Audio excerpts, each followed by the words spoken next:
Commencez par ce proverbe de Martin Luther King, croyant vos rêves et ils se réaliseront peut-être, croyant-vous et ils se réaliseront sûrement. Bienvenue sur Sherazade Interview, vous écoutez la première interview avec Kim alias My Street Covery, qui est un blog sur la photographie culinaire. Mon nom est Sherazade et je vous fais voyager avec moi à la rencontre de nouvelles personnes qui ont réussi leur projet. J'ai un blog qui se nomme Vous motiver ma priorité, qui est un groupe d'échange de bons conseils pour atteindre ses objectifs. J'ai rédigé également des articles avis formation que j'avais suivis et qui m'ont permis aujourd'hui d'évoluer dans mon business en ligne. Aujourd'hui, nous souhaitons tous concrétiser nos rêves les plus fous en travaillant de chez soi. Mais malheureusement, avec toutes les informations, les formations sur Internet, nous ne savons plus par où commencer un business sur le web. Quelle niche choisir, comment débuter, comment s'organiser et surtout comment ceux qui ont réussi ont débuté et à qui faire confiance. Durant ces différentes interviews, vous pourrez ainsi ouvrir les yeux sur vos projets. J'ai remarqué sur YouTube qu'il n'y avait pas assez de personnes qui s'exprimaient en début de leur business en ligne. Aujourd'hui, vous êtes de plus en plus nombreux à vouloir développer votre activité sur Internet et il faut dire que nous sommes dans une période cruciale pour commencer. Les métiers du web sur le net explosent. J'ai compris aujourd'hui que les personnes souhaitant accomplir leur projet ont besoin de témoignages de ceux qui ont réussi et comment ils ont réussi. Les invités sont à leur début et pourtant ils gagnent suffisamment en tant qu'entrepreneurs. Je veux donc aujourd'hui interviewer des personnes qui ont réussi une partie de leur projet et partager avec vous leurs différentes méthodes. On vous dit tout ce que vous devez connaître pour débuter, pour vous faire gagner du temps, de l'argent et de l'énergie. C'est la raison pour laquelle j'ai décidé de lancer cette chaîne YouTube. J'ai un seul et unique but, vous inspirer pour vous aider à accomplir vos projets. Vous n'êtes pas seul ici pour écouter des interviews, mais aussi pour vous motiver ensemble à passer à l'action. Mon principal but est de vous fournir des réponses concrètes et des conseils pratiques que vous pouvez appliquer dès maintenant et qui vous aideront à évoluer. Vous constaterez que Kim n'a pas sa langue dans sa poche. Au-delà de son projet professionnel et révolutionnaire, elle va accepter aujourd'hui de nous partager son expérience et ses secrets. Vous découvrirez également ses bons conseils pour démarrer sur le net avec peu de moyens tout en étant professionnel. Je partagerai avec vous à la fin les 5 habitudes à succès de Kim qui lui ont permis d'être là où elle en est aujourd'hui et vous pourrez ainsi les appliquer et passer à l'action. Cette interview dure moins d'1 heure, alors soyez attentifs, installez-vous correctement et prenez note pour passer à l'action dès à présent. Dans cette interview numéro 1, je vous emmène avec moi à la rencontre de Kim, alias Sweet Discovery, une jeune entrepreneuse qui a fait petit à petit sa niche sur le web grâce à ses réseaux sociaux.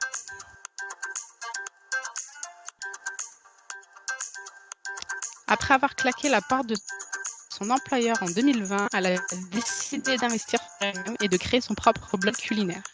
Kim est une bonne vivante, elle aime lire, voyager et passer du temps avec ses amis. Bref, profiter tout simplement de la vie. Ce que j'ai aimé chez Kim, c'est son esprit, sa détermination, parce qu'après de nombreuses années de travail en tant que responsable en point de vente dans les grandes enseignes telles que L'Oréal et Prada, elle a su tout mettre en œuvre pour accomplir ses projets. Par conséquent, elle s'est tout de suite retrouvée confrontée au problème organisationnel de créer son propre business en ligne. Alors, elle a commencé à mettre en place des petites habitudes qui ont fait leurs preuves. Elle s'est formée à distance avec plusieurs formations pour perfectionner ses compétences et en a fait un projet remarquable. Elle est avec nous aujourd'hui pour répondre à mes nombreuses questions. Alors Kim, première question, qu'est-ce qui te motive à te lever chaque matin ? Alors, déjà, merci Sherazade de m'accueillir pour cette interview. Je suis super contente d'être là et merci pour toute cette description. C'est vraiment très chouette. Alors, moi, ce qui me motive à me lever le matin, alors il y a pas mal de choses, mais je dirais déjà que l'élément principal, c'est vraiment le fait d'être libre. Donc, je m'explique, en fait, c'est le fait justement dans cette vie d'entrepreneur de pouvoir se lever et que chaque journée soit différente. Donc évidemment, bien sûr, il y a une routine qui se met en place, il y a des processus forcément qui vont contribuer aussi au bon déroulement de l'entreprise. Mais en fait, pour moi, cette liberté c'est magique et ça me motive vraiment à me lever et à me dire, bah, génial, on va passer à l'action, on va mettre en place justement ce que j'ai prévu, voilà, pour atteindre les objectifs, tout en sachant qu'en fait, bah, j'ai une liberté totale parce que s'il y a un jour où je me dis, bah non, j'ai pas envie de travailler, techniquement, c'est possible. Donc, cette liberté et cette possibilité de faire tout ce que je veux, moi, ça m'anime vraiment beaucoup. Ce qui t'arrive rarement de ne pas travailler, parce que tu es une bosseuse acharnée. Exactement. On va Donc, te connaissant, c'est ça. En fait, la possibilité est sympa. Après, dans les fêtes, c'est sûr que je m'accorde pas souvent du temps libre, bien que maintenant, c'est quelque chose que j'essaye quand même de développer de plus en plus. Aussi sur les conseils de mon propre coach, vraiment de prendre aussi des temps plus passifs pour soi, pour faire du sport, pour s'amuser, etc. Parce qu'en fait, c'est vrai que quand on travaille jour et nuit, bah en fait, forcément, au bout d'un moment, on s'essouffle. On n'en peut plus, oui, on bien perd sûr. un petit peu la motivation, l'énergie. Et alors que quand on prend justement un tout petit peu de temps pour soi, bah on recharge ses batteries et après on a encore 2 fois plus d'énergie et d'intensité à mettre dans T'es les deux projets fois, professionnels. t'es deux Mhm. fois plus concentré, t'es plus dynamique, on va dire, t'es plus motivé à reprendre ton travail. D'accord. Exact. Kim, explique-nous un petit peu brièvement, j'ai expliqué un petit peu, je t'ai présenté un petit peu, explique-nous brièvement ton parcours professionnel. Est-ce que tu as fait des études poussées? Après, est-ce que tu as travaillé tout de suite après? D'où tu viens? Donc, dis-nous un petit peu ton parcours. Génial, avec plaisir. Alors, moi, je suis suisse, j'habite à Genève, j'ai 30 ans. D'abord, en fait, j'ai fait un bachelor à l'école hôtelière de Lausanne. Donc, en fait, c'est une école plutôt donc, hôtelière, certes, mais en fait, c'est orienté en management. Donc, en fait, j'ai un bachelor en management. Et en fait, suite à ça, je me suis spécialisée dans le marketing. Donc, j'ai travaillé 5 ans, justement, dans des grandes multinationales telles que L'Oréal, Puig ou encore Shiseido, dans tout ce qui est cosmétique et le luxe. Donc en fait, j'étais chef de produit donc j'avais aussi des équipes, enfin j'avais aussi certaines personnes que j'ai pu manager et je m'occupais vraiment de la commercialisation des produits en Suisse, donc sur le marché suisse, donc tout ce qui va vraiment des planification des prévisions de vente, aux animations en point de vente, etc. Donc en fait, j'ai fait ça pendant 5 ans jusqu'en 2020 et en fait en 2019, j'avais justement créé mon blog dont tu as parlé, My Sweet Discoveries, justement pour rassembler un petit peu mes découvertes et en fait, le blog en fait commençait un petit peu à prendre de l'ampleur. En parallèle, j'étais plus forcément voilà, épanouie dans le salariat. Donc, en 2020, j'ai décidé de démissionner pour vraiment me lancer dans ce projet entrepreneurial. Et puis aujourd'hui, j'accompagne les photographes à devenir libres et impactants. Donc, à savoir, j'ai des formations et diverses possibilités de coaching aussi en ligne que je propose. Et à côté, je travaille aussi avec des PME ou différentes entreprises dans le domaine de la food pour les aider d'une part sur la stratégie marketing et d'autre part pour vraiment les aider à avoir des clichés qui soient impactants et alléchants. D'accord. Juste pour revenir avant que tu développes ton blog, est-ce que selon toi, le fait d'avoir travaillé en stratégie marketing, d'avoir été chef de point de vente, d'avoir fait tes études, d'avoir travaillé un certain temps, est-ce que ça t'a permis de développer ta confiance en soi, ce qui a fait que tu as pu développer rapidement ton blog et tu as pu développer ce côté commercial, ce côté contact client? Est-ce que ça t'a aidé justement à aller plus vite qu'une personne lambda qui travaille dans un autre domaine? Mais voilà, est-ce que toi, ça t'a donné un coup de boost? Oui, alors petite précision, en fait, j'étais pas chef de point de vente. Donc moi, j'étais vraiment basée au siège, donc vraiment pour travailler sur toutes les stratégies, etc. Donc malgré tout, c'est nous qui organisions tout ce qui est justement animation, mais vraiment les concepts, mais on n'était pas présents physiquement. Mais par contre, tout D'accord. à fait, oui, oui. Ça m'a donné clairement de l'aisance dans tout ce qui est marketing, savoir comment s'adresser à un client, enfin un prospect, justement qu'on veut convertir en client, où trouver le client, enfin quelles sont les différentes stratégies à mettre en place. Donc oui, clairement, c'est sûr que j'avais de base en fait plus de compétences et de connaissances que d'autres personnes qui n'ont pas travaillé dans le marketing. Donc ouais, ça c'est sûr Donc, que c'était un atout. donc tu te sentais beaucoup plus à l'aise qu'une personne peut-être qui n'a pas fait de marketing, on va dire, de ce côté-là. Après, cela dit, t'as acheté d'autres formations, mais on en reviendra. Juste qu'est-ce qui a fait le déclic pour que tu travailles sur Internet, que tu développes justement tes propres formations, que tu développes ton blog, tes réseaux sociaux, etc. Qu'est-ce qui a fait? Tu as acheté une formation spécifique parce qu'on s'est connus justement avec la formation de blogueur pro. On a acheté toutes les deux la même formation et c'est à ce moment-là qu'on s'est connus. Donc, dis-nous tout comment. Est-ce que tu t'es tombé sur les vidéos d'Olivier Roland, justement, qui promeut des formations sur le blogging? Et qu'est-ce qui a fait que, à ce moment-là, tu as voulu créer ton blog et aujourd'hui, tu as cette notoriété-là?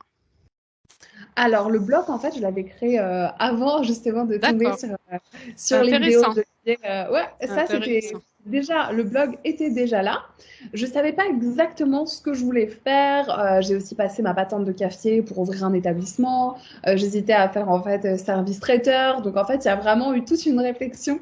D'ailleurs, le mur de ma chambre était tapissé d'idées, voilà, c'était vraiment un peu comme dans les films policiers où on voit qu'ils font des recherches, qu'ils tirent des traits et tout. C'était exactement ce que je faisais. Bon, d'ailleurs, petite parenthèse, ne faites pas ça parce que en fait, c'est pas bon d'un point de vue énergie d'avoir des choses en fait de travail dans sa chambre. Et d'ailleurs, depuis que j'ai enlevé tout ça, genre beaucoup mieux parce que je pense que Minimaliste. consciemment, ouais, en fait, Mm. inconsciemment, quand on a trop d'informations de travail dans un espace où on est censé se reposer, bah, en fait, on crée une énergie justement d'action et donc après, on est un petit peu plus en effervescence et en ébullition, alors qu'en fait, dans sa chambre, on devrait se reposer. Mais bon, donc en fait, tout ça pour dire qu'au début, c'était assez flou, je savais pas exactement dans quel sens je voulais aller. Puis après, en fait, c'est un peu par hasard que je suis tombée sur la formation d'Olivier Roland. J'ai commencé à m'intéresser. Ouais, en fait, au début, quand j'ai créé mon blog et que j'avais cette volonté, voilà, de pouvoir gentiment commencer à développer un business, j'ai acheté pas mal de livres. Justement, bah, j'avais acheté celui d'Olivier Roland. Tout le monde n'a pas la chance d'avoir raté ses études. Et puis, oui, c'est ça, ou de rater ses études. Bref, c'est un titre similaire. Et puis, c'est comme ça que j'avais commencé à m'intéresser à Olivier. Ensuite, je m'étais aussi inscrite à son site Zen Habitude et zen. détente. Voilà, Habitude Zen, exactement. Et petit à petit, voilà, j'étais rentrée un petit peu dans l'univers d'Olivier. Et puis après, ben, par hasard, voilà, je suis rentrée dans un des tunnels de vente justement de Blogueur Pro et je me suis dit, ah ouais, ça pourrait quand même être pas mal. Parce que c'est vrai que dans mes réflexions, je m'étais rendu compte que le fait de développer un restaurant ou un autre type de business qui soit offline, bah, c'était quand même assez fatigant et je me suis dit, bon, ce serait pas mal quand même d'avoir peut-être une possibilité de développer quelque chose en ligne. Donc voilà, c'est pour ça que j'ai acheté la formation. D'accord. Donc, tu as acheté d'abord le livre, tu l'as connu Ouais. et ensuite tu as acheté sa formation. D'accord, c'est étonnant. Moi, c'était plutôt l'inverse. J'avais d'abord acheté la formation et ensuite son livre. D'accord, son livre est exceptionnel, hein. C'est vrai que je l'ai lu, il y a pas mal de pages, mais c'est vrai qu'on a du mal à lâcher. Même ceux Ouais. qui n'ont pas l'habitude de lire des gros bouquins, là, on le lit rapidement. Je sais que quand tu as fait ta formation, tu l'as terminée assez rapidement, sachant que la formation blogueur pro, elle dure, on va dire, il y a pas mal de parties et c'est vrai qu'il y a des étapes à franchir pour accéder à un nouveau module. Et c'est vrai que toi, en 6 mois, tu as pu avoir un certain nombre, parce qu'il faut un certain nombre d'inscrits, il faut, il me semble, 300 inscrits à ta liste d'emails pour pouvoir accéder à un nouveau module. Donc toi, tu les as eu assez rapidement. Sur ton Instagram, tu as 7000 followers. Sur YouTube, tu as pas mal de suivis, mais c'est vrai que les gens te suivent plutôt sur Instagram. Donc, toi, tu as fini ta formation assez rapidement. Qu'est-ce qui a fait que tu t'es investi aussi rapidement, que tu étais vraiment motivé et que tu as pu développer tes réseaux sociaux aussi rapidement? Alors, je dirais que pour répondre à la première question, enfin la deuxième question par rapport aux réseaux sociaux, moi, ce qui m'a beaucoup aidé, en fait, c'est la crise Covid, parce qu'en fait, à cette époque-là, je proposais surtout des recettes de cuisine, et forcément, durant la crise, ben, tout le monde voulait cuisiner chez soi, C'est vrai, etc., faire des do it c'est yourself, vrai. des recettes. Donc, honnêtement, durant la crise, c'est vrai que j'avais vraiment eu une grosse augmentation des abonnés. Parce que voilà, il y avait vraiment cette envie de créer des recettes. Donc ça, honnêtement, ça m'a beaucoup aidé. Après, je pense que bah voilà, ce qui m'a aussi aidé à faire grandir le compte, c'est le fait que bah voilà, mes photos se sont vraiment améliorées aussi parce que je me suis formée. Et ensuite, pour répondre à la question sur justement pourquoi j'ai été aussi vite dans cette formation, alors moi en fait, quand je l'ai acheté pendant quelques mois, je faisais un petit peu les choses au compte-gouttes, j'avançais pas trop. Et ensuite, je me suis dit non, non, ça va pas parce que c'est vraiment une formation qui est très dense. Honnêtement, pas facile. Enfin, moi personnellement, je trouve pas facile parce que voilà, faut créer un C'est ça, podcast, faut créer une chaîne YouTube, c'est faut ça. créer un site web, installer des plugins. Enfin, honnêtement, quand même assez technique. Et je me suis dit non, je vais pas m'en sortir. Si c'est à coup de 2 heures par-ci, 2 heures par-là, ça va me frustrer parce que je vais avoir vraiment l'impression que j'avance pas. Donc après, je me suis vraiment dit, ok, maintenant, on va s'y mettre à fond. Ouais, donc pendant plusieurs mois, j'étais vraiment focus. Bah, l'année passée, en mars, oui, en 2000, c'est ça, en 2021, exact. Ouais, l'année passée, j'avais pris un mois pour faire tout mon site web. Après, j'ai lancé le podcast, bam, bam, bam, et je me suis vraiment forcée à passer à l'action, à voilà, implémenter parce que moi je voulais des résultats. Donc je me suis dit ok, maintenant faut se focaliser et pas juste faire quelques heures par-ci par-là quoi. Tu travailles à peu près combien? Même aujourd'hui, tu travailles en moyenne à peu près combien par jour? Combien d'heures par jour? Alors maintenant j'essaie de réduire un petit peu. Je pense, alors franchement c'est pas facile parce qu'au début franchement je travaillais je pense 11 heures par jour facile. C'est beaucoup, Euh, 11 heures. Ouais, honnêtement, c'est trop. Maintenant, j'essaye de réduire. Je pense que je suis à peu près plutôt à 7-8 heures.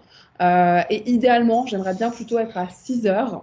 Donc, à savoir 6 heures de vraiment bah, temps où je travaille. Et après, ces fameux 3 heures de temps un petit peu plus de détente où voilà, soit je fais des autres activités ou des formations ou des choses qui n'ont pas de résultat direct avec le business, enfin, qui vont pas directement avoir un impact sur mon chiffre d'affaires mais qui vont contribuer ben, justement à me permettre d'être mieux formée, d'avoir plus d'énergie, etc. Ouais. Après, aujourd'hui, on va dire c'est facile de passer à 6 heures parce que tu es passé de 11 heures à 6 heures. Mais en sachant que tu as travaillé 11 heures par jour, ça t'a permis d'avancer beaucoup plus vite que quelqu'un qui travaille 6 heures par jour. Je pense que tu as vu la différence. Ouais. C'est Alors après, je- bon, ça c'était très extrême quand même. À noter aussi que parfois je travaillais et par exemple le soir. Donc moi je suis assez du soir. Bon ça c'est aussi une habitude que j'essaye de changer parce que il y a un temps, toi aussi je sais que tu es du soir. Mais en fait, à l'époque, j'avais tendance à me coucher à 2 heures du matin, etc. Parce que j'aime bien travailler le soir. Mais bon, après, on est quand même décalé. On commence la journée aussi plus tard, etc. c'est Mais ça. c'est vrai qu'un temps, j'avais tendance facile à travailler encore 4 heures de 10 heures à minuit, à 2 heures, pardon, devant la télévision aussi. Donc forcément, à ce moment-là, j'étais quand même un petit peu moins impliquée dans les tâches. Mais voilà, je travaillais quand même. Mais honnêtement, voilà, pour les personnes qui nous écoutent, enfin qui nous regardent, c'est pas quelque chose que je recommande non plus parce que forcément, au bout d'un moment, on sature et puis après, on perd quand même un petit peu le plaisir de la tâche malgré tout. D'accord. Et tu travailles plutôt 80-20, c'est-à-dire que les 80% de ce que les 20% de ce que tu travailles te rapportaient 80% de productivité, d'efficacité. Est-ce que tu t'es organisé à ce que ton travail puisse te rapporter, être beaucoup plus productif? Est-ce que tu n'allais pas plutôt à droite ou à gauche ou vraiment tu te concentrais pour être productif? Ouais, je pense que c'était un challenge en fait au début parce qu'en fait, vu que je sais que c'est aussi une de tes forces et c'est un des points d'amélioration aussi, vu que je suis assez perfectionniste, au début pour moi tout devait être parfait ou en tout cas parfait dans ma vision du parfait. Donc en fait, j'ai accordé la même importance à un projet client qu'à une newsletter. Enfin bref, donc pour moi, je me disais pas bon, ok, maintenant c'est pas grave, newsletter, qu'est-ce que ça va me rapporter directement? Bon, un peu moins. Donc il faut être plus efficace, plus droit au but. Non. Avant, j'avais tendance à accorder un petit peu près un temps, pas illimité, mais suffisamment de temps à chaque tâche. Et maintenant, clairement, je travaille beaucoup plus là-dessus. Vraiment de me dire bah, à chaque fois, OK, quelles sont les actions les plus urgentes et les plus importantes pour atteindre mes objectifs. Donc, qu'est-ce que je dois vraiment mettre en place en priorité? Et puis, quand je fais une tâche, bah, j'essaie vraiment de me dire, OK, mais est-ce que c'est vraiment important? Enfin, est-ce que ça fait vraiment sens de passer 2 heures pour cette tâche par rapport à ce que ça va me rapporter ou pas? Et après, en fonction, j'ajuste et je me force à être un petit peu moins perfectionniste et je me force aussi à ne pas développer tout ce que j'aimerais. Donc, c'est vrai Ce qui est que difficile. c'est difficile. Honnêtement, ça, c'est. Ouais, je pense que c'est une de mes plus grosses frustrations parce que bah, j'ai plein d'idées. Enfin, en général, voilà, j'ai 1 000 idées en 1 seconde. Et donc, j'ai vraiment un peu une espèce de boîte à idées enfin, sur Notion où je mets toutes mes idées. Et parfois, ce qui me frustre, c'est de me dire, ah non, je peux pas encore développer ça. Mais honnêtement, voilà, c'est vraiment important parce qu'en fait, il y a eu des périodes où j'avais trop tendance à m'éparpiller. Et honnêtement, d'un point de vue business, c'est pas stratégique, quoi. C'est pas, en plus, on n'évolue pas comme on voudrait. En plus, on peut pas être trop perfectionniste dans chaque tâche, hein, de toute façon. Et tu conseillerais quoi, la Kim, qui a débuté sur le web? Qu'est-ce que tu ferais autrement? Qu'est-ce que tu lui conseillerais? Bah, justement, de plus prioriser. Déjà, alors honnêtement, c'est vrai que bah, Olivier, justement, dans sa formation, recommande d'être multicanaux. Donc d'avoir C'est vrai, Insta, Pinterest, c'est vrai. YouTube, etc. Pour moi, ça me, Je suis c'est une d'accord. Je suis d'accord. C'est quelque chose que je valide pas du tout. Et justement, j'ai perdu du temps, tout simplement parce que je me suis dispersée justement à vouloir bah, créer une chaîne YouTube, à faire le podcast. Alors le podcast, par contre, j'en suis très contente parce que c'est vraiment un canal qui fonctionne bien, où j'avais vraiment C'est des vrai. super retours. Donc ça, c'est quelque chose que je vais redévelopper et réactiver enfin, assez prochainement, je pense, j'espère. Mais honnêtement, pour moi, ça, c'est une erreur de vouloir être partout. Parce que quand on veut être partout, mais en étant juste une personne, un entrepreneur, on est C'est à nulle vrai. part. Donc, on fait un petit peu par-ci, un petit peu par-là. Donc, mon YouTube, j'ai pas réussi vraiment à le développer. Pareil, Pinterest, j'ai vraiment pas grand-chose. Donc, voilà, pour moi, en fait, il vaut vraiment mieux viser un canal de communication, enfin d'acquisition, voilà, un réseau social, max 2, pour être beaucoup plus impactant et vraiment mettre tous ses efforts là-dessus. Moi, Et voilà, c'est ça que j'aurais fait différemment. Et pour pas perdre en motivation, parce que moi je suis d'accord avec toi, hein, dans la formation Blogueur Pro, après c'est normal, hein, sa formation, elle coûte à peu près 2 000 euros, je crois qu'elle a augmenté là à cause de la TVA. 2 000 euros, il est obligé de développer tous les canaux, mais c'est vrai que lui, il a une équipe derrière lui, c'est pas comme avant.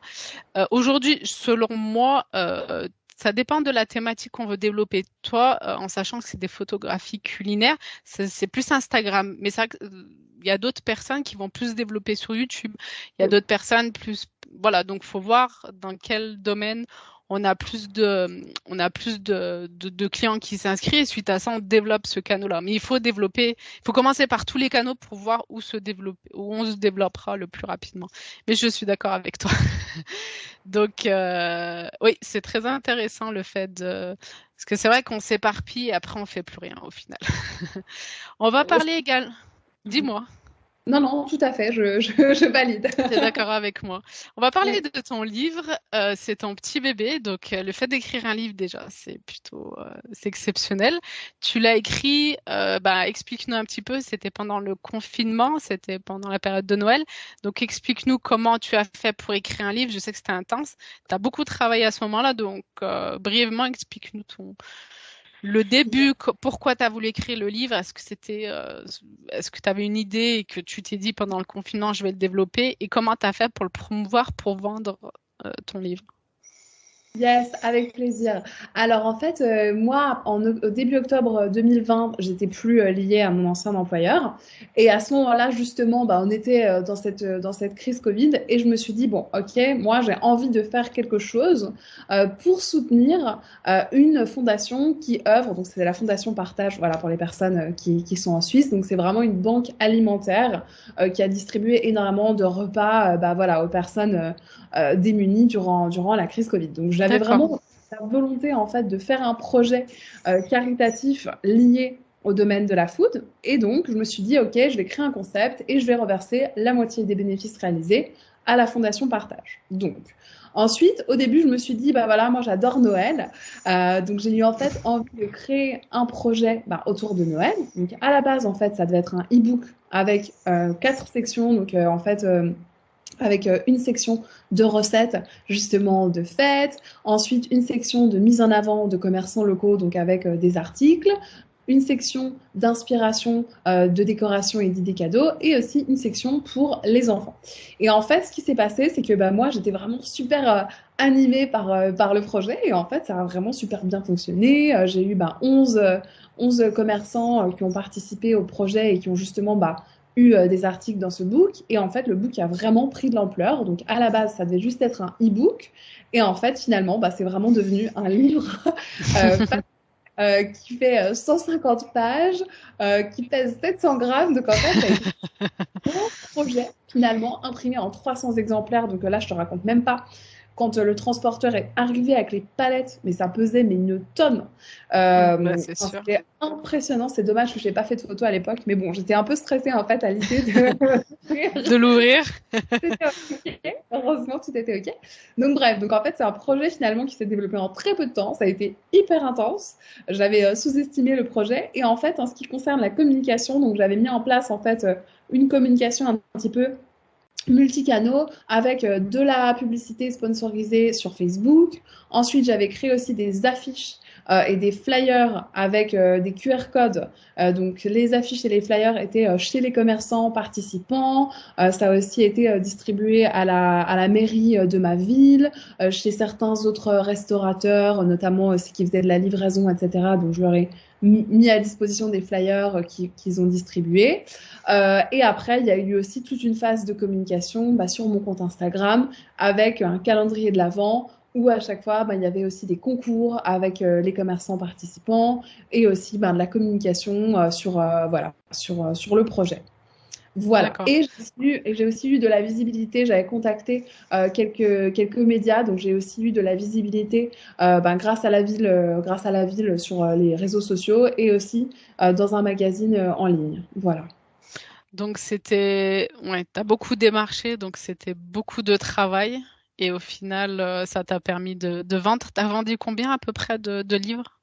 Alors, j'ai vendu plus de 200, j'ai plus tout à fait le chiffre exact en tête, mais plus de 200 exemplaires papier et aussi quelques e-books. Après, les e-books, ça n'a pas hyper bien fonctionné. On était sur moins de 50 pièces.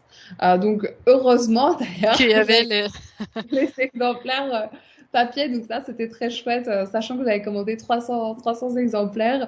J'étais vraiment super contente parce que forcément, j'ai dû commander sans être exactement au courant en fait de la demande qu'il y aurait derrière. Donc voilà, j'étais très contente. D'accord, bravo à toi parce que c'est vrai que c'était le fait de démarcher, je pense, c'est ce qui a été le plus dur. C'était même pas le livre en lui, c'était de démarcher les commerçants, de démarcher les magazines, de démarcher tout ce qui est démarchage au niveau du livre. Je pense que ça t'a pris du temps à peu près. Tu peux compter.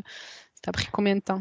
Alors, en fait, non, bizarrement, le démarchage, ça a été très facile parce qu'en fait, j'avais justement créé un support, etc. Je pense que ça donnait vraiment bien envie. Donc, ce qui s'est passé, c'est qu'en 2 semaines, j'ai vraiment eu toutes les personnes voilà, qui ont dit oui. Je crois que j'avais contacté à peu près 15 personnes, et enfin 15-20, et il y en a 11 qui ont dit oui. Donc voilà, Ah oui, c'était ouais. C'était vraiment, ouais, même moins de 20. Donc honnêtement, en 2 semaines, bim, je me suis dit, ok, génial, parfait, bon on y va avec ces 11-là. Et franchement, heureusement d'ailleurs qu'il n'y en avait pas plus, parce que ce qui a été justement intense, ça a été de créer toutes les recettes, de tout prendre en photo, de créer les ambiances, c'est vrai. Créer les articles, d'aller faire les photos chez les participants. Honnêtement, ça, c'était c'était très intense. Et ça t'a pris combien de temps pour faire ton livre? 6 semaines. Et c'était quoi tes horaires? Tu travaillais toute la journée pendant 6 semaines? Ouais, alors là, pour le coup, c'était pas très drôle. C'était pire que... Ouais. Là, pour le coup, alors, pas tout le long, hein, mais j'ai quand même eu quelques semaines, surtout vers la fin, où je faisais un peu du 8h, 2h du matin. C'était un peu violent. Heureusement, tu ça n'a dormais pas pas duré beaucoup. longtemps. Non. Mais parce qu'en fait, justement, j'avais de base, voilà, je visualisais un projet beaucoup moins conséquent et aussi qui ne soit pas print. Et le fait qu'il y ait aussi du print, voilà, ça a augmenté aussi la complexité. Finalement, j'ai mis plus de recettes que prévu, etc. Mais en tout cas, c'était une super expérience. D'accord, bah, bravo à toi pour ton livre. J'ai vu également sur ton blog justement que tu avais un article comment auto-éditer un livre. Tu as interviewé une célèbre photographe qui s'appelle Kimberly Espinel.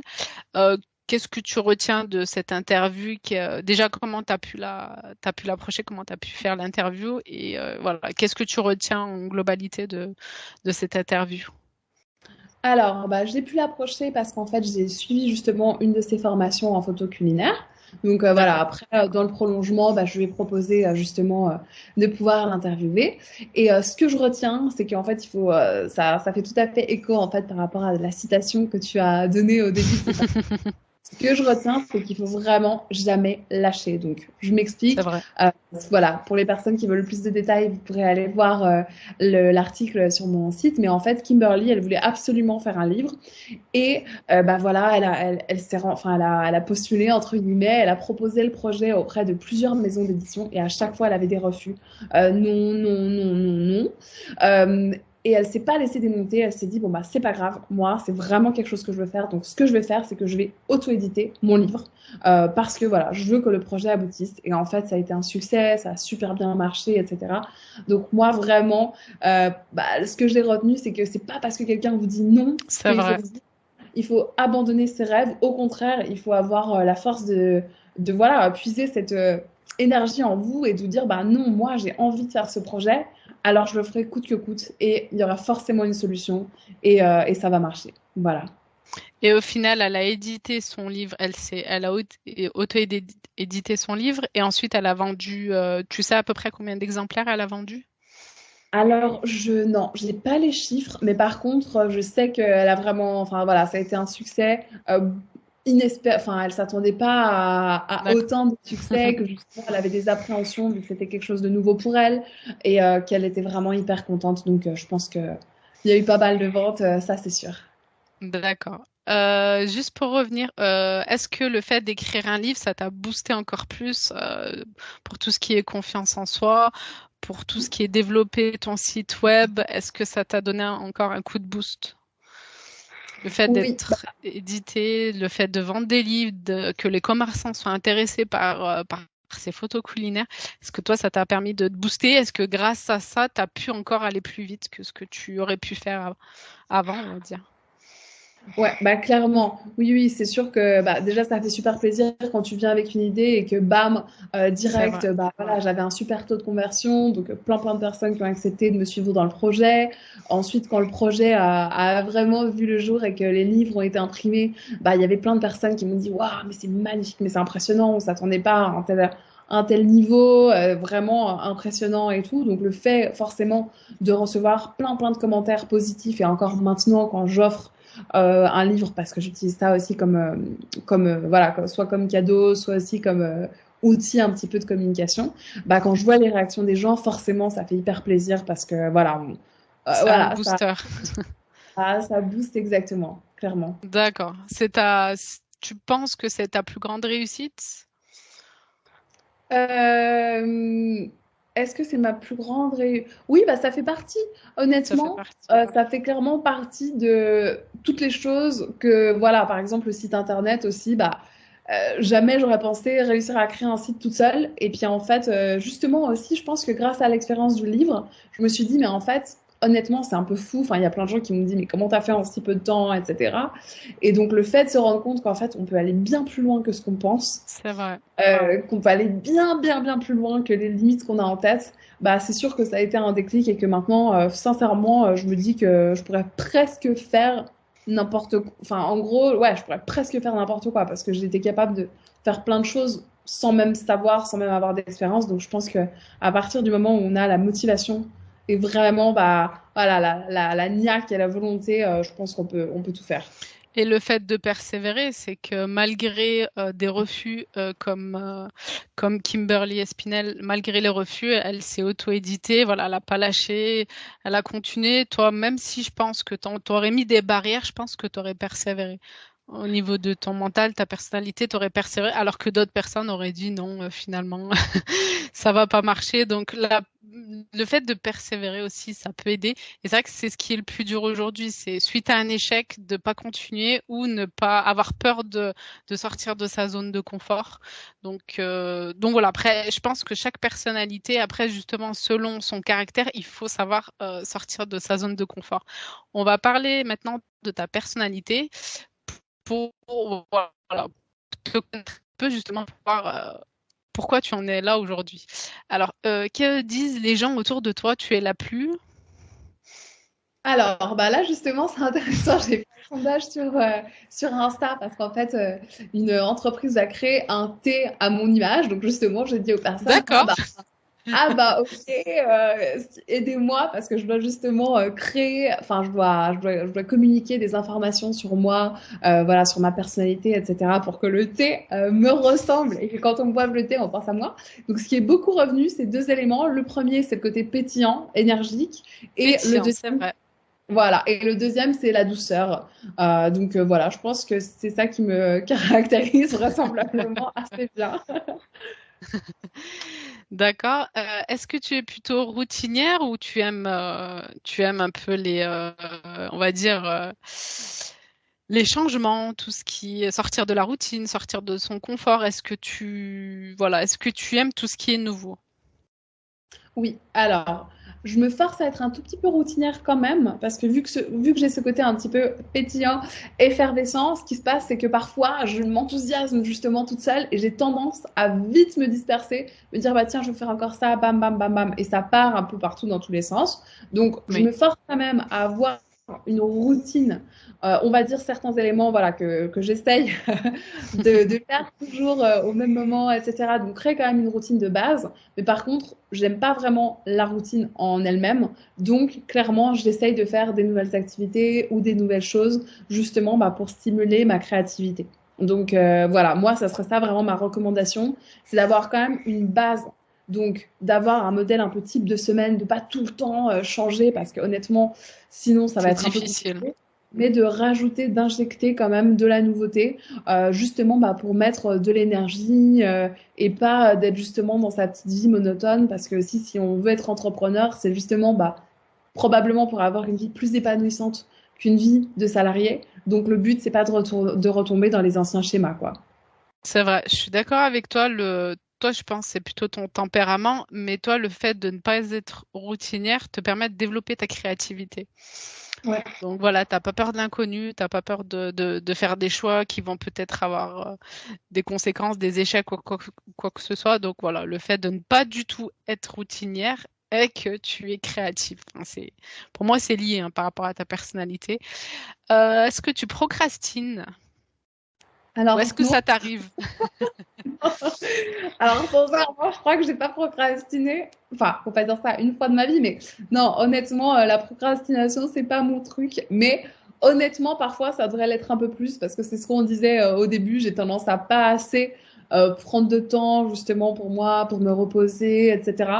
Justement parce que bah, je procrastine pas et que je me dis non, ok, il faut vraiment que je finisse ça, c'était sur ma liste d'aujourd'hui, donc je vais le faire. Et parfois, même, je me retrouve justement à 11 heures, enfin 23 heures devant la télé en train de me dire non mais attends, je vais encore juste faire ça parce que vraiment j'ai envie que ça soit fait aujourd'hui.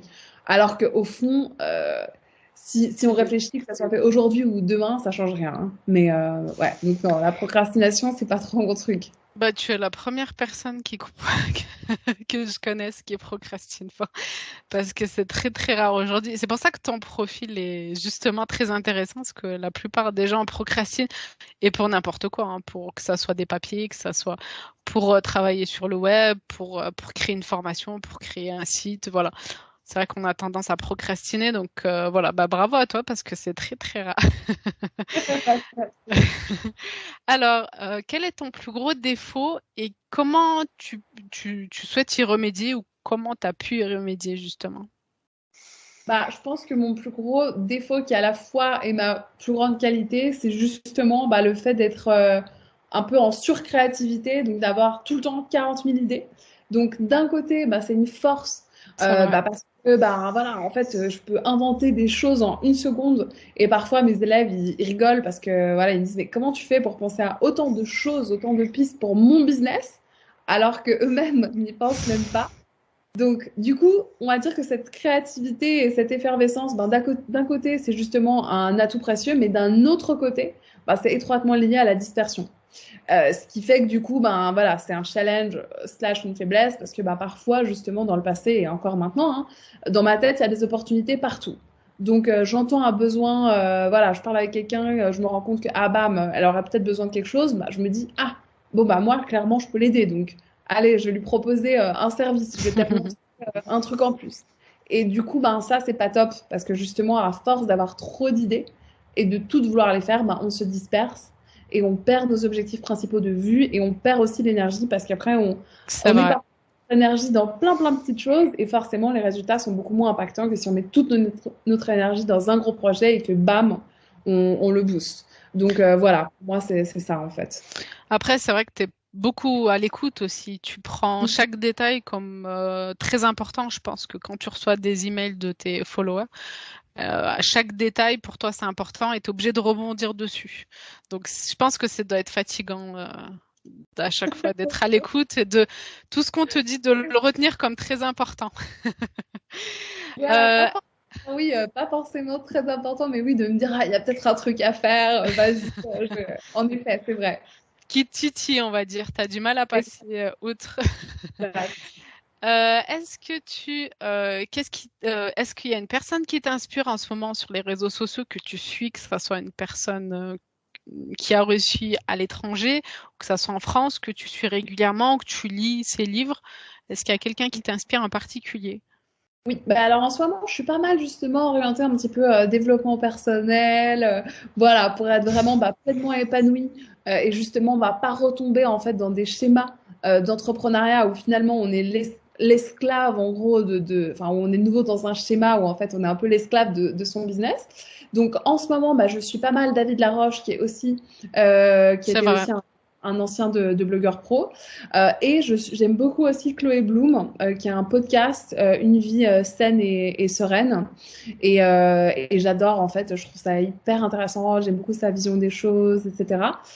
Donc voilà, pas mal en fait. Je suis pas mal dans un processus de développement personnel, de gratitude, de mettre de la bonne énergie parce que honnêtement, l'énergie, c'est tellement. Enfin, C'est en vrai. fait, l'énergie et ce qu'on ressent en nous, c'est tellement lié à notre réussite justement entrepreneuriale que pour moi, c'est juste capital de la cultiver. C'est la base. Donc, tu m'as dit pour le moment, c'est-à-dire que tu changes régulièrement, tu suis des personnes, ensuite tu suis d'autres personnes ou tu suis toujours les mêmes personnes? Alors, non, enfin oui, souvent par exemple, Bloom, ça fait quand même quelques temps que je la suis, Que David tu la Laroche, suis. pareil. Mais après, voilà, j'ai des périodes où je me dis, ah waouh, là, ces gens, je les trouve vraiment inspirants. Il y a aussi ben, d'autres photographes à succès que je trouve vraiment inspirants. Après, bah voilà, il y a plein de personnes. Enfin, j'ai pas vraiment une figure iconique.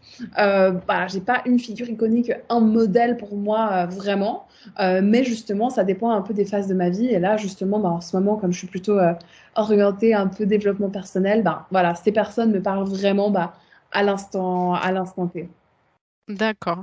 Est-ce que tu as un challenge du moment? Est-ce que tu te donnes des défis ou tous les jours c'est un défi? Non, bah non. Alors bah là, un de mes objectifs justement, c'est d'augmenter le nombre d'élèves dans ma suite académie, donc mon école de photographie. Donc ça, vraiment, oui, c'est mon gros focus du moment. Et après, ben, je travaille encore sur d'autres projets un petit peu pour la fin de l'année, etc. Donc bon, là, je peux pas trop encore. Tu nous en euh, diras plus c'est après. le but, ouais, le but, c'est vraiment d'avoir là une bonne augmentation. Pour l'instant, j'ai 16 élèves et le but, c'est de voilà, faire monter ce chiffre d'ici au 1er janvier, clairement. Pour ta formation, tu as 16 élèves. Tu as déjà 16, ouais. un- 16, D'accord. exact. D'accord. Tu as sorti ta formation, c'était en avril 2022, hein, c'est ça, il n'y a pas très longtemps. Ouais, je crois c'était en... Oui, exactement. Avril 2000, C'est tu ça. me En l'avais fait, dit. je réfléchis parce que en fait, j'ai fait un pré-lancement. Donc, ce qui s'est passé, c'est que j'ai fait un peu un pré-lancement justement en avril. Ensuite, tout l'été, j'ai pas été active parce que voilà, le business des formations, l'été, C'est vrai. honnêtement, voilà, il y a rien qui se passe. Et après, j'ai recommencé vraiment septembre, voilà, mi-septembre, ouais, mi-fin septembre. Donc c'est ça. Donc, lancement en avril, mais à peu près 3 mois de pause au milieu. D'accord, pause été, on va dire. Voilà. Est-ce que tu as un réseau autour de toi d'entrepreneurs? Est-ce que tu discutes avec des personnes comme toi qui sont au même niveau, qui ont créé des formations ou qui sont entrepreneurs sur Internet, qui touchent un revenu? Alors, de base, enfin, au début, j'en avais pas forcément. Enfin, j'avais un peu le réseau Blogueur Pro. Et là, en début, ouais, à peu près au mois d'avril, j'ai aussi rejoint une autre formation avec un autre coach business qui s'appelle Sylvain Braillac. Et donc là, en fait, il y a eu là, un peu la rentrée, on va dire, des cours au mois de... Quand est-ce que c'était? Au mois d'octobre, en fait, où là, vraiment, il y a eu le lancement de la formation, enfin le commencement, où on était vraiment tous vraiment en groupe. Donc là, oui, là, je suis plus impliquée dans la communauté. Après, j'avoue qu'au début, j'envoyais énormément de messages aussi, je répondais. Et encore une fois, je me suis rendu compte que bah voilà, ça prend quand même vite du temps d'interagir à tous les messages et tout. Donc pareil, j'ai aussi dû un tout petit peu moins m'investir, mais oui, c'est un réseau que j'ai aussi à disposition. D'accord. Qui t'aide à t'organiser pour tes projets, qui t'aide à te motiver, il t'aide à quoi ce réseau? La motivation. Pour moi, Motivation.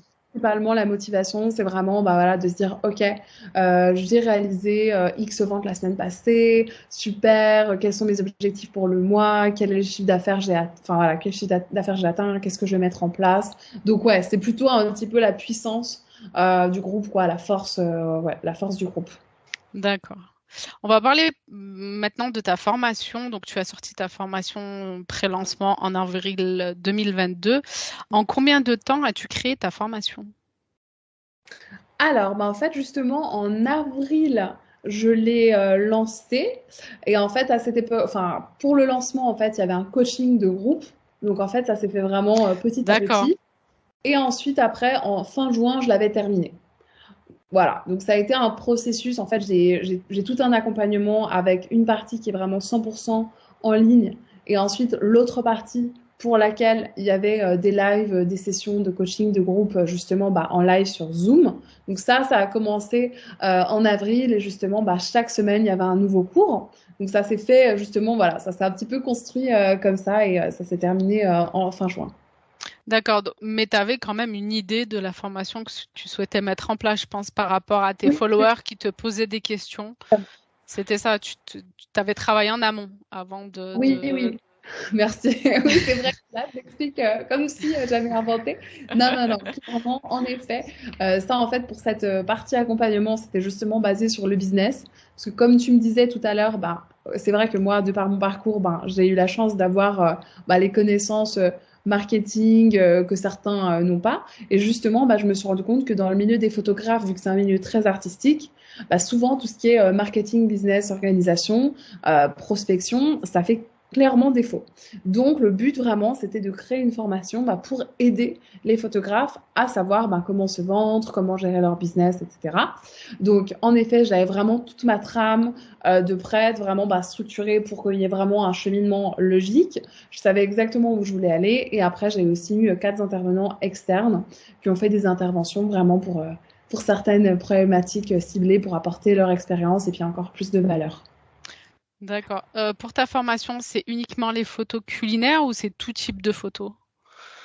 Alors, en fait, dans mon programme s'appelle Photographe 3.0, à savoir après qu'il y a différents niveaux de personnalisation avec encore du coaching avancé, mais en gros, dans la formation Photographe 3.0, il y a deux axes. D'abord, il y a une formation vraiment orientée photographie culinaire à 100% pour savoir ben, comment créer des photos culinaires qui soient puissantes et impactantes et justement pour que les élèves se sentent enfin fiers et légitimes. Donc ça, c'est 100% photo culinaire. Et après, il y a l'autre partie, elle, qui est orientée business. Et ça s'adresse vraiment à tout type de photographe qui a besoin de booster son business et justement d'apporter de la clarté et de la structure. D'accord, donc c'est un suivi, il y a un suivi pour la personne qui s'inscrit à ta formation, il y a un suivi pendant et après la formation. Donc il y a des coachings, il y a des suivis réguliers avec tes clientes, donc tu les lâches pas dans la nature, on va dire. Elles peuvent te poser des questions, elles peuvent avoir un coaching, c'est ça? Donc Exact. Ah bah, en fait, il y a plusieurs formules. On va dire que dans le photographe 3.0, il y a l'accès à MySuite Academy. Donc vraiment, bah, c'est le groupe WhatsApp, le groupe Facebook pour pouvoir interagir avec la communauté et aussi bénéficier de mon retour sur les exercices. Et après, il y a les niveaux privilèges et VIP où là, il y a vraiment du coaching sur mesure, donc en one-to-one individualisé. Donc là, on va vraiment plus loin et on met vraiment en place un vrai plan d'action personnalisé, bah voilà, beaucoup plus précis. on peut être novice avant de commencer ta formation, on peut rien connaître sur la photographie et commencer ta formation. Il y a pas de prérequis. Alors, il faut quand même un appareil photo. Et quand Sauf même, tout ce qui est matériel. voilà, il faut quand même un appareil photo parce que c'est une formation qui est faite pour les appareils photo. Donc, c'est D'accord. pas une formation, par exemple, de smartphone. Après, bon, bien sûr, il y a plein de modules qui sont tout à fait aussi applicables aux personnes qui ont des smartphones. Tout ce qui est vraiment colorimétrie, règles de composition, storytelling, etc. Mais ça a quand même été créé pour des personnes qui ont un appareil photo, pour aller plus loin, justement, dans certaines techniques. D'accord. Mhm. Euh, Après, pour ceux qui seront intéressés par la formation, je mettrai en barre d'infos le lien de la formation de Kim ou si vous avez des questions, parce que Kim en fera une prochaine interview justement pour développer. Si vous avez des questions spécifiques, on développera ce domaine-là. Donc moi, Kim, j'avais deux dernières questions. Où tu puises tes ressources, où tu recherches les informations et comment tu les mets en pratique. Alors, bah, où je puise les infos, on va dire que bah, je me suis pas mal formée. J'ai suivi la formation d'Olivier Roland. Là, justement, aussi, bah, je suis une autre formation avec mon coach actuel. J'ai aussi suivi plusieurs formations en photographie culinaire. Mais il faut savoir que, justement, un temps, il y a une période où j'étais vraiment un petit peu en mode, OK, je Éparpillé. veux faire un maximum de formations. Génial, génial, génial. Et ça, justement, c'est quelque chose que je vous recommande pas de faire. Parce qu'en fait, au bout d'un moment, C'est si on vrai, veut faire trop de formation, c'est aussi c'est vrai. contre-productif. Donc voilà, j'ai vraiment pris énormément de ressources et justement au bout d'un moment je me suis dit bon maintenant il va falloir rester un petit peu sur mes acquis, travailler aussi là-dessus. Donc là pour l'instant bah voilà, je suis encore une formation, j'en suivrai sûrement aussi d'autres dans le futur. Mais là voilà, on va dire que pour l'instant je vais essayer de rester déjà focus sur celle-ci. D'accord. Après, est-ce que tu as une citation que tu préfères, qui te motive? Une citation en particulier? Oui, bah alors c'est une citation que j'avais inventée. Encore Mais mieux. la confiance est la clé qui ouvre toutes les portes. Donc quand je dis confiance, c'est vraiment confiance en soi et ça aussi, c'est étroitement lié aussi à votre niveau d'énergie. Et sincèrement, quand on a confiance en soi et quand on est persuadé que voilà, ça va bien se passer, qu'on est dans une bonne énergie et que justement on est déjà un petit peu, enfin qu'on est dans la gratitude anticipée du résultat, sincèrement, C'est toutes vrai. les portes s'ouvrent à vous et tout se passe bien et voilà, vous pouvez vraiment atteindre vos objectifs les plus fous, quoi. Il y a un chemin en soi. Pardon, je n'ai pas entendu. Le- Tu m'entends? Alors, oui, maintenant j'entends. J'ai juste loupé la Non. question. Non, je disais que la confiance en est plus compliqué hein, dans le sens où voilà, il faut d'abord passer à l'action, voir ce qu'on veut faire, ensuite voilà, être motivé, être dans un groupe, ensuite se motiver ensemble et ensuite voilà, persévérer, ne pas lâcher, etc. C'est vrai que c'est tout un cheminement. Toi, tu en parles assez parce que tu as travaillé dessus, mais c'est vrai que c'est tout un cheminement, on va Oui, dire. oui, C'est un travail d'une vie, on pourrait dire même ça. ça c'est sûr. Kim, Kim, tu as un revenu aujourd'hui grâce à tes formations.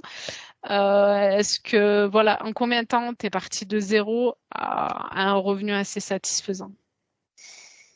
Alors, peut-être juste pour rebondir encore, pour revenir sur la confiance en soi, clairement. Comme tu dis, c'est vraiment le travail d'une vie et moi, je veux vous encourager à justement ne pas vous décourager parce que forcément, il y a des hauts, il y a des bas, moi aussi. Mais honnêtement, c'est impressionnant parce que justement, au moment où je me remettais en question, au moment où je pensais justement au syndrome enfin, où j'étais confrontée au syndrome de l'imposteur, ben, comme par hasard, toutes les portes étaient bloquées.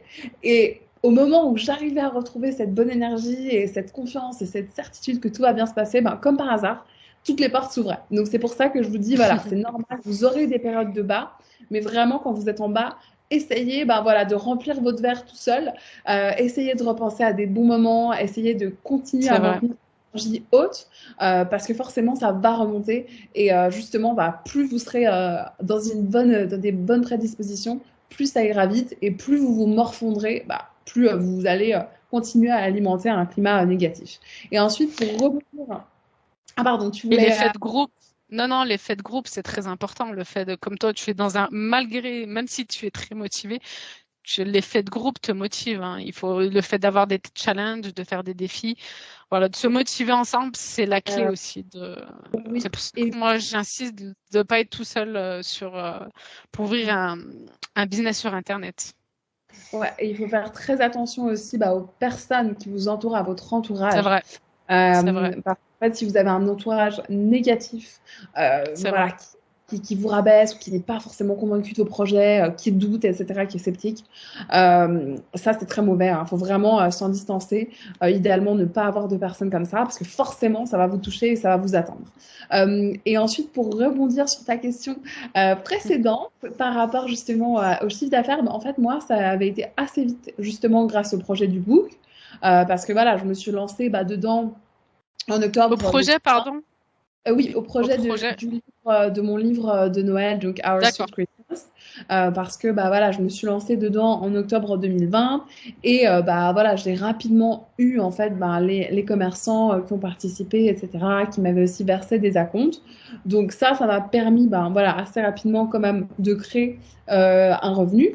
Et ensuite après, suite à ça, j'avais aussi pu fidéliser certains commerçants justement qui avaient participé au projet pour bah, leur proposer encore des prestations de photos, de coaching, etc. Donc franchement, le début a été hyper rapide et tout. Et ensuite, après, ben justement, j'avais eu une fameuse petite période où j'étais pas mal en mode, d'une part, un peu syndrome de l'imposteur. Et ensuite, je me disais, OK, maintenant, il faut vraiment que je me consacre à créer bah, des bases solides en faisant la formation d'Olivier Roland, etc., en développant tout un écosystème. Donc là, forcément, j'étais moins focalisée sur le fait de générer du revenu. Et ensuite, après, bah voilà, c'est reparti. Donc, vraiment, en fait, à partir du moment où dans votre tête, vous dites, OK, moi, maintenant, il faut que je génère tant par mois, et ben, il faut vraiment réfléchir à, OK, quelles sont les actions là que je peux mettre facilement en place pour créer ça.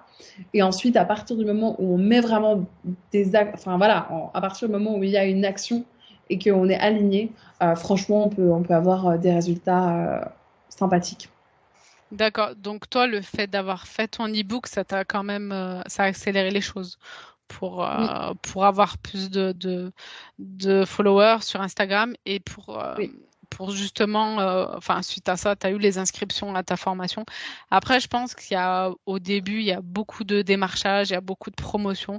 Même si on a un blog, qu'on a des bons articles, même sur YouTube, le fait de promouvoir justement ses compétences, hein, et sa chaîne, le fait de, voilà, le plus dur pour moi, c'est la promotion, de se promouvoir, on va dire, se vendre. Ça serait plus ça. Et toi, l'avantage, c'est que c'est tombé pendant le confinement et que voilà, les gens, c'était un besoin. Et toi, tu avais répondu à ce besoin-là, que tu étais là à ce moment-là. Donc peut-être qu'aujourd'hui, ça aurait été différent ou on ne sait pas. Donc voilà, oui, bah, alors exact. Mais après, vraiment, je vous invite aussi à ne pas penser uniquement en termes de nombre d'abonnés. Parce qu'en c'est fait, ce vrai, qui se passe, c'est c'est que la qualité. forcément, voilà. En fait, forcément, moi, quand je fais des recettes de cuisine, souvent, j'ai plus d'engagement, plus de vues et tout, que quand je poste, enfin, quand je fais des posts, je sais pas, des témoignages, par exemple, de mes élèves qui ont suivi certains programmes. Mais en fait, ce qui est important, c'est d'avoir un contenu justement qui parle à votre prospect, donc à la personne justement que vous voulez attirer. Donc gardez quand même toujours ça en tête, parce que moi je connais des entrepreneurs qui font des centaines de milliers d'euros par mois en ayant une communauté Instagram de moins de 10 000 personnes, quoi.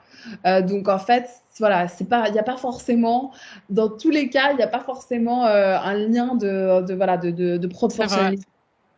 C'est vrai, on peut avoir moins de personnes, mais de qualité, plutôt que. C'est pour ça qu'il faut vraiment cibler son domaine de compétences et pas, même si on a 200 000 followers, elles sont pas spécialement, peut-être qu'elles sont en visite, voilà, on sait pas si c'est de la qualité ou pas. Donc c'est vrai que tu as raison, il faut mieux se concentrer sur des personnes qui sont intéressées, d'être réactives, c'est-à-dire mettre des posts, réagir à leurs commentaires et puis être présente aussi, c'est très important. Exactement. Est-ce que tu voulais rajouter quelque chose, Kim? Écoute, pour l'instant, je crois que c'est tout. D'accord. C'est tout bon. Enfin, vraiment, oui, juste de croire en vos rêves et surtout de passer à l'action, parce que forcément, on peut se trouver des excuses, forcément, ça fait peur, mais vous ne pourrez pas espérer avoir un changement et des résultats sans passer à l'action. Donc voilà, passer à l'action. Le premier pas. Travailler pendant 2 minutes et après on se dit que voilà, c'est le mieux, c'est de travailler au moins 2 minutes et après on se retrouve à travailler 5 minutes par jour, 10 minutes et puis là on augmente notre temps de travail. Merci Kim pour cette interview. De toute façon, nous aurons bien sûr l'occasion de faire une deuxième interview pour la suite de ton évolution avec ta formation, etc. Pour connaître ton cheminement, tes réussites, tes prochaines réussites, peut-être que des échecs, des réussites, voilà, on aura l'occasion d'en discuter. J'espère que cette interview vous ouvrira les yeux sur votre projet à venir et facilitera vos premiers pas dans le monde de l'entrepreneuriat. Donc, c'était un plaisir de t'accueillir. Si vous avez des questions à poser à Kim, n'hésitez pas à les mettre en commentaire. Je vous laisse en barre d'infos. De toute façon, c'est son réseau social, Instagram, son blog. Et nous, on se dit à bientôt pour une deuxième interview avec un entrepreneur qui débutera également sur le web et qui perçoit déjà un bon revenu. Merci Kim, à toi et puis à bientôt. Merci beaucoup Sherazade, à bientôt. Et puis oui, peut-être, je n'y ai pas pensé avant, mais si certains d'entre vous ont envie justement d'avoir un petit diagnostic flash offert par rapport à votre business, donc en photographie culinaire ou en photographie, et bien voilà, vous pouvez aussi volontiers me contacter. Un grand merci en tout cas Sherazade, c'était un vrai plaisir. Je t'en prie, merci à toi Kim.